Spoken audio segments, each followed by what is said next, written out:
Hello everyone, my name is Veritas and welcome back to Destiny. Now today is Friday, Xur Day. Xur has arrived. He is an exotic merchant. He comes to the tower or the reef on Friday and leaves Sunday morning. He stays for 2 hours, 2 days, 48 hours. He's over here in the hangar, the Tower Hangar, and he has some stuff.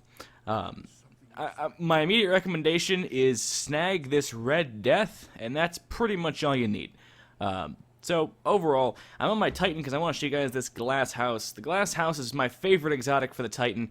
It just looks so cool. I'll show you, you can see what it looks like without the shader over here in the tooltip, but mine looks like a golden wonderment. It's fun. It's awesome. So what this thing does is bathed in light.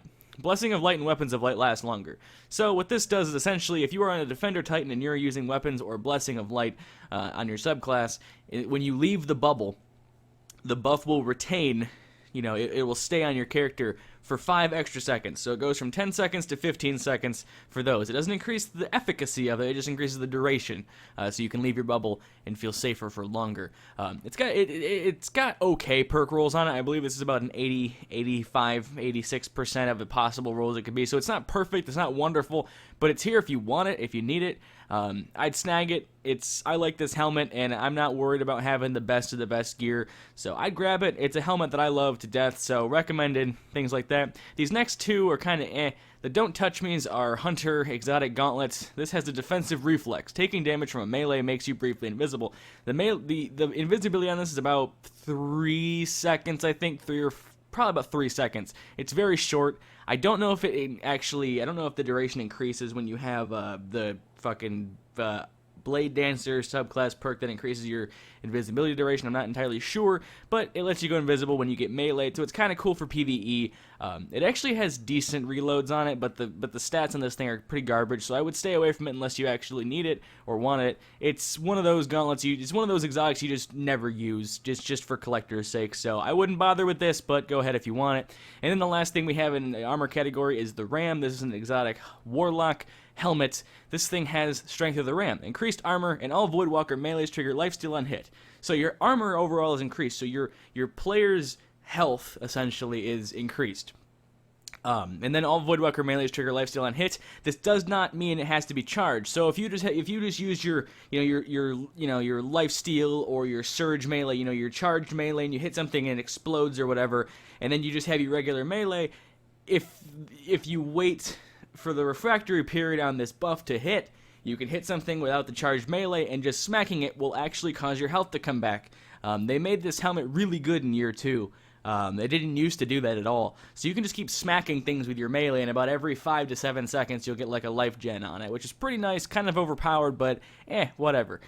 This is actually the best stat roll out of the items this week. I think this is about 92 or 94% of the possible maximum, so it's decent, especially since it has strength on it. So I would snag this if you need it. It's a good PvP helmet, especially with that extra armor and that lifesteal on smacking, but it's also pretty good for like endgame activity. I use this in the raid sometimes, and other things like that, just for the extra armor if I'm not using something specifically for its perks. But this has, increased strength, so your melees will come back faster, and it's got this stuff on it and all that nonsense. So I don't think the Red Death has actually been sold in a year, actually. I don't really remember, but I'm hearing people say that it hasn't been sold in a really long time, and I don't remember seeing it recently at all. So this is a Red Death. The Red Death is an exotic pulse rifle that is built on an auto rifle mainframe or an auto rifle frame. And why this is important to me specifically, I have a video on the Red Death talking about why I like it so much. I'll put a link to that on the screen or in the description somewhere, so you can go watch that on why it being an auto rifle frame makes this a good exotic, just because it's built this way. So what does Red Death do? Each kill heals you and speeds up reload. So essentially when you get a kill with Red Death, your health immediately starts to regenerate, and your reload is increased, kind of like if you had Outlaw or Feeding Frenzy. So getting a kill, it doesn't have to be a critical, just getting a kill will increase your reload speed by like 2 times. It's like 100% faster, 50% faster, something like that. It's pretty nice. It has unflinching, so it's easier to aim under fire, and all these perks and things. You're probably gonna want to go with this last one, aggressive ballistics. Snag this one. I believe high caliber rounds is good for this because it increases impact and it also staggers things, and then each kill speeds up reload. It's a pretty nice gun. I like it a lot actually. I just tend to use Mida more because I have a love affair with Mida. But if I'm not using Mida, this is one of the guns that I would pick. It's really good for PvP and it's really good for PvE. It's a solid gun all around, and I would go pick it up if you want. If you want a nice primary, I would say Red Death is one of those that's pretty useful all across the board. And as always, he has a Legacy Engram. Buying this and decrypting it will turn into a Year 1 max light level of 170 special weapon. I think this also can turn into like the Universal Remote Primary and the things like that, but only buy this if you need something from Year 1 that you don't have in your collector's for sake of that. The Plasma Drive will turn specific rare sparrows into legendary sparrows with a light blue coil, a little flame thing, and then the Emerald does the same thing, but with green. He has these ammo synths as always, the 3 of coins as always, and the glass needles for re-rolling, exotic armors and things like that, and also exchange rate. 3 of coins, by the way, if you use one, you'll get a buff called exotic particles. The next time you kill an Ultra, which is basically a really big yellow health enemy, there's a chance for exotic engram to drop. This also works at the end of Crucible matches.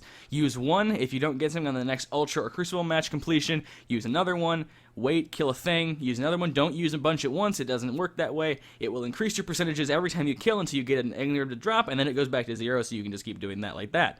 This is a nice way to get random exotics that you don't have, and use heavy ammo synths to fully restock your heavy ammo when you're in a combat zone. I'm actually going to cut to some footage on a different character of me playing with the Red Death so you can see what it looks like, and I will talk to you over there in a second. Alrighty, we're switched over to this character. I'm going to show you guys why I like Red Death so much. First things first, I'm going to show you why it being an auto rifle body is different than it being a pulse rifle. So this is a no time to explain. It's a basic pulse rifle. Most pulse rifles have this kind of frame to it. It'll look a little bit different because it's kind of fancy. But when you sprint and run with this thing, it blocks a lot of your screen. A lot of your screen is taken up by by this weapon when you're jumping around. Like I would say a third of the screen's taken up by this when you're using it. It's also kind of big on the screen and things like that.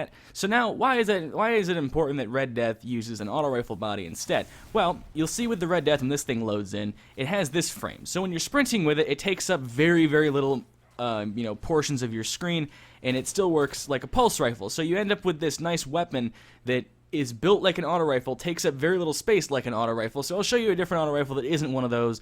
This is the auto rifle frame. You can tell it takes up very little of the screen, whereas we have, something like a pulse rifle that takes up a ton of the screen. Something like something random like this. This is another pulse rifle, and this one's built with a pulse rifle archetype, so you can see it takes up a shitload of the screen. This one less so because the back of it's not, is angled down. But you can see what I'm saying when I say that it takes up very little of the screen. So it makes this a nice gun. It also looks really cool.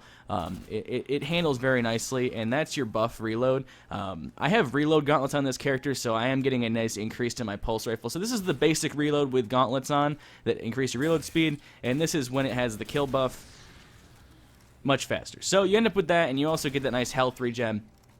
And it rebuffs pretty much every time you get a kill. So it's a really nice weapon. It handles solidly. It looks gorgeous, and it doesn't take up a shitload of your screen. That's what I was saying. That's just what I wanted to show you about that. And that's why I love the Red Death. It's because it doesn't take up a ton of the screen. So thank you guys so much for watching. I hope you guys enjoyed. I hope that was helpful in terms of what to buy from Xur, what not to buy from Xur.